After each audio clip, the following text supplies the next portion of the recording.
Біздің бүгінгі сабағымыздың тақырыбы сүйіспеншілік жолындағы өмір. Сабақтың мақсаты оқушыларға сүйіспеншілікпен өмір сүру мәнін түсіндіре отырып, сүйіспеншілік құндылығының мағынасын ашу.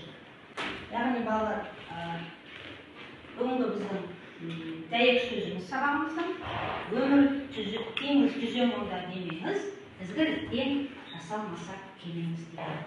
Руда келген сөз. Енді балалар, бүгін мен сендерді 5 топқа бөлініп келіп отыр. Қазір әр топтың топ басшыларын сайлап алайық. Бірінші топтың топ басшысы Жұлдыз. Жақсы. Екінші топ әдемі. Аялым. Жақсы. Үшінші топ Ағарке. Төртінші топ Айша. Бесінші топ Гүлім. Жақсы. Енді балалар, осы 5 топтың топ басшылары келіп, мен мына жерге 5 құндылықты бөліп қойдым. Осы келіп 5 құндылықты келіп алыңыздар. Бірінші топ, екінші топ, үшінші топ, төртінші топ, бесінші топ, қиянат жасамау. Жақсы. Мен сендерге мұғалімнің сыйлы ретінде бүгін өсиет әңгіме деген аңызды сіздерге оқып берейін. Ертеде қарияның ашушаң, ұстамсыз баласы болыпты. Бір күні қария баласына бір қапшық шеге беріп, өзіңді ашу қысқан сайын ағаш бағанға шеге қағып, ашуың басылған кезде суырып аласың дейді. Бала бірінші күні бағанға 10 шақты шеге қағылғанын байқап, өзін-өзі ұстауға, ашуға бой бермеуге тырысты. Қағылған шегенің саны күнбе-күн азая бастады. Бала бағанға шеге қағылғаннан гөрі ашуын басқан жеңіл екенін түсінді. Ақырында бағанағы бір шеге қақпаған күнге де жетті. Сонда әкесі баласын бағанға жетелеп келіп, жарайсың балам, бірақ бағанның шұрық-шұрық болғанын көріп тұрған шығарсың. Ол ешқашанда бастапқы қалпына келе алмайды. Адамға жүрегіне ауыр тиетін сөз айтсаң, оның көңіліне жара саласың, оның жан дүниесі осы баған сияқты шұрық-шұрық болады. Одан кейін қанша кешірім сұрасаң да, жан жарасы жазылмайды. Ашуыңды ақылға жеңгізе біл балам деген екен. Енді балалар, осы өсиет әңгімеден қазір қандай ой түйдіңдер? Енді мынандай сұрақтарға біз жауап берейік. Жас жігіт қандай жақсы қасиеттерді үйренді?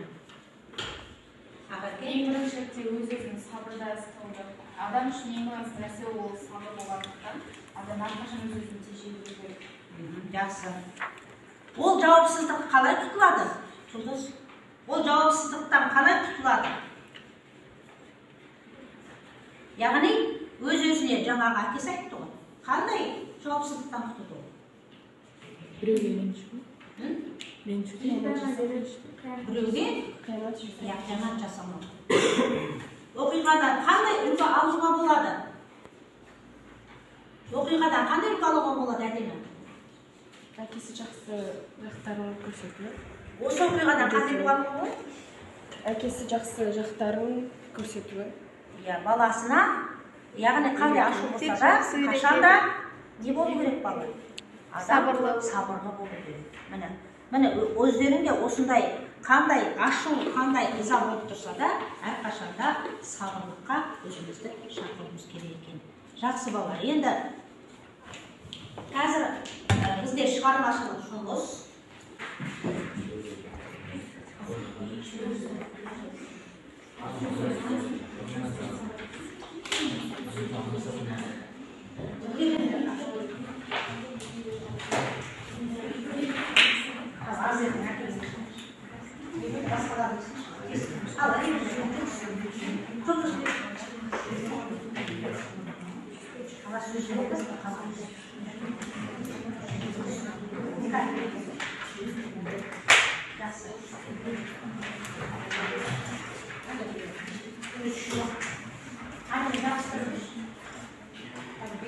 Ini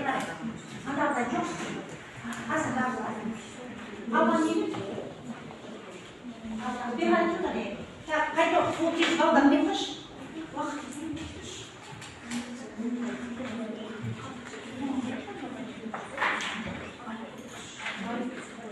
Жақсы, айта беріңізші.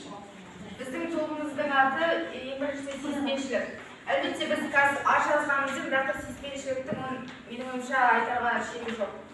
Ең алғашқы сүйіспеншілік бір шын ана мен баланың арасындағы сүйіспеншілік. Себебі ана әрқашан өзінің баласына аса сүйіспеншілікпен қарайды. Ал не жасасаң да аса сүйіспеншілікпен жасау. Өзің оқысаң да, жұмыс жасасаң да, қай жерде оқысаң да барлық нәрсе сүйіспеншілікпен жасау. Себебі жасаған жұмысыңа махаббаты болмаса, ол жұмыстың жасаудың еш қажеті жоқ секілді.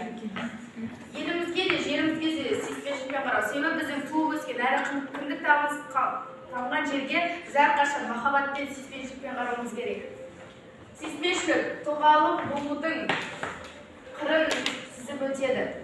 Себебі адам бойында әділеттілік әрі сүйіспеншілік қатар шығу керек. Себебі бірі махаббатқа бөлендірсе, бірі әрқашан ақиқаттың жолын жүреді. Жақсы, рахмет. Жақсы, отыра аламын. Біздің топтарда ақиқат, ана әрқашан қолдайтын адам, ең жақын адам, өмір сыйлаған адам, тәрбие өткізетін адам.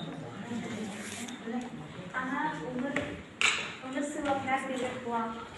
Ана сені әрқашан жақсы көреді, не істесең де анаң саған шындап тұрса да, саған ұрса да, ол әрбір сені жақсы көреді. Ол ұрса тек сен жақсы болсын деп ұрсады. Ана өмір сыйлаушымыз, ең жақын адамымыз, бізге өмір сыйлап, бізге тәрбиелеп жүрген адамымыз. Ана ешқашан жамандық ойламайды. Жақсы, рахмет. Жақсы, рахмет бала. Тағы бар ма? Соқтайын. Бала burada қоймай қоймай. Тез.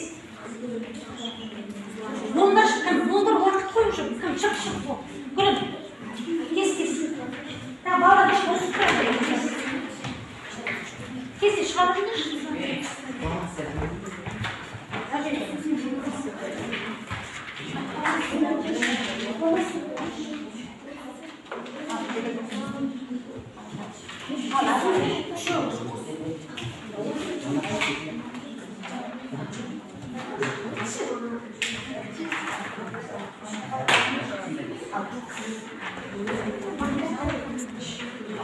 Қиянат жасамау, өтірік айтпау, досына қиянат жасамау, адал болу, өтірік соқпау, адал болу. Болды ма? Жақсы, рахмет. Так, болды. Топ тез. Балалар, тез болды, уақыт.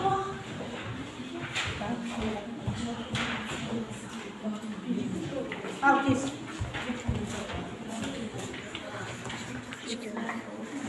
Так, biasa lari. Anda kakak tuh.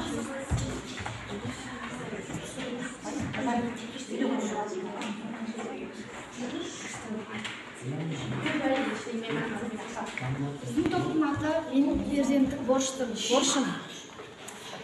Өз тіліңді дамыту, еңбек етіп өз елін дамыту, қоршаған ортаға сыйластықпен қарау, ата-ананың үмітін ақтау, өсіп өз отаныңды қорғау.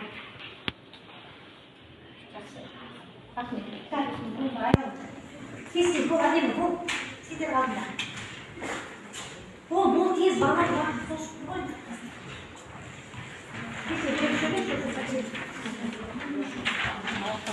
Арқарай тұрды, мына жаққа.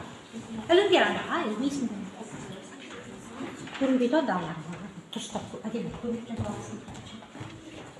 Мамасының бәрі аламыз.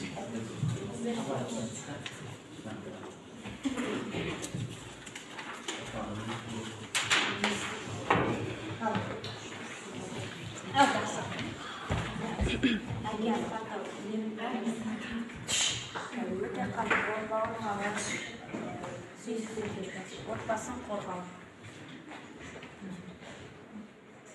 Тақырыптар қандай? Әке асқақтау. Айтарлары бар ма тақырып? Әке туралы айтсын. Жақсы.